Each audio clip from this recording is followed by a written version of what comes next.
एक ऐसा आइलैंड था जिसका नाम दुनिया के सिर्फ टॉप लोग जानते थे, गॉड वैली। और उस दिन वो जगह बन गई थी वन पीस की सबसे बड़ी बैटलफील्ड। एक तरफ वर्ल्ड गवर्नमेंट, दूसरी तरफ रॉक्स पायरेट, और बीच में था एक ऐसा राज जो दुनिया जान जाए तो पूरा सिस्टम मिल जाए। और उसी बीच एक ऐसा बंदा जिसकी एंट्री ने सब कुछ हिला कर रख दिया, मंकी डी गॉड। आज हम बात करने वाले ऐसे इंसिडेंट की जो वन पीस के सबसे बड़े सीक्रेट्स का दरवाजा खोलेगा, द गॉड वैली इंसिडेंट। तो हम वापस जाते हैं 38 साल पहले, जब गॉड वैली एक प्राइवेट आइलैंड था जहां सेलेस्टियल ड्रैगन ने एक ट्विस्टेड गेम रखा था, ह्यूमन हंटिंग गेम।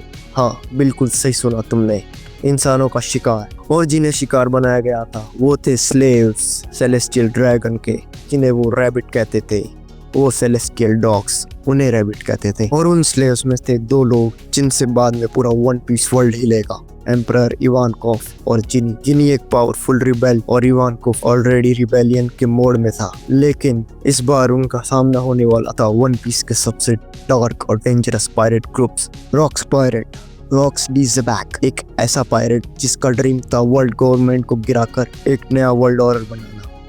और उसके क्रू में थे Whitebeard, Kaido, Big Mom, Shiki और कई डेडली लोग। ये लोग गॉड वैली आए थे एक चीज़ के लिए, लेजेंडरी ट्रेवल फ्रूट्स। हाँ, यहाँ पर दिखाया गया था कि प्राइज में 6 ट्रेजर बॉक्स है, जिनमें से 2 में थे डेविल फ्रूट, इंक्लूडिंग उनोमी, जिसे बिग मॉम ने इवानकोफ से लिया था, मगर उसे लेटर काइडो कंज्यूम करेगा।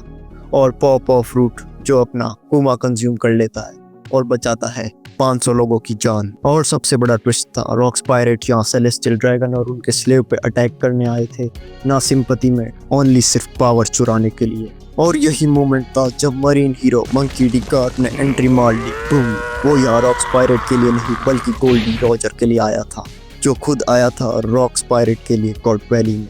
समझ रहे हो ना, रॉक्स ज़बैक आया था ट्रेजर और गवर्नमेंट डॉग्स के लिए, रॉजर आया था रॉक्स ज़बैक से हिसाब चुकाने के लिए, और अपने गार्ड से आए थे रॉजर भैया और उन गवर्नमेंट डॉग्स को बचाने के लिए। Salute to Oda story writing. और यहाँ होता है एक अनबिलीवेबल अलायंस, रॉजर और गार्ड मिलते हैं रॉक्स पायरेट से लड़ने के लिए। अब सोचो, सबसे लेजेंडरी पायरेट्स का क्लैश, वन पीस वर्ल्ड की सबसे बड़ी बैटल। लेकिन यहाँ सिर्फ फिजिकल फाइट नहीं चल रही, यहाँ पॉलिटिकल चेस भी चल रही है, क्योंकि अगर रॉक्स जीतता है तो सेलेस्टियल ड्रैगन्स का एंड ऑलमोस्ट सर्टेन था और वर्ल्ड गवर्नमेंट के अलाउ नहीं कर सकती। तो गॉड वैली का बैटलफील्ड फुल ऑन केओस था। Young Whitebeard versus marine, Kaido को डेविल फ्रूट मिलने का ग्लिम्स, बिग मॉम अपने पावर्स मूव दिखाते हुए, रॉजर और Garp back to back fight करते हुए। एक सीन में उन्होंने एक ही पंच में 3 रॉक्स मेंबर्स को उड़ा दिया था।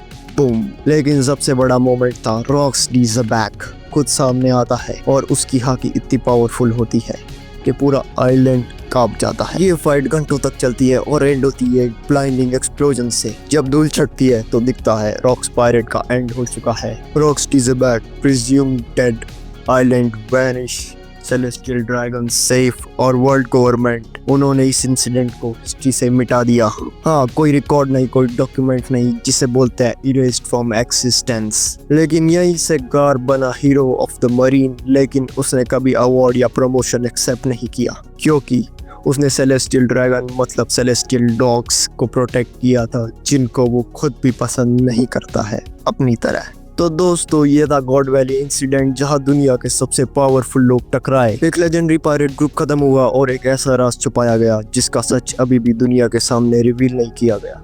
लेकिन वन पीस में जब भी डी नाम का बंदा स्पॉटलाइट में आता है, कुछ ना कुछ बड़ा होता है। तो क्या रॉक्स डी ज़बैक जिंदा होगा? क्या ईमू का कनेक्शन था इस इंसिडेंट में, और सैटर्न वहां पे क्या कर रहा था? कमेंट में लिखो अपनी थ्योरी। और अगर आपको वीडियो पसंद आया, लाइक कर लो, सब्सक्राइब कर लो अपने चैनल। और तुम्हें भी देखने हैं स्प्रिंग के हिंदी डब एनीमे, तो देख लो मेरा ये वाला वीडियो। मिलते हैं अगली कोई वन पीस मिस्ट्री में, तब तक के लिए स्टे ओटाकू इन दिस विश्व।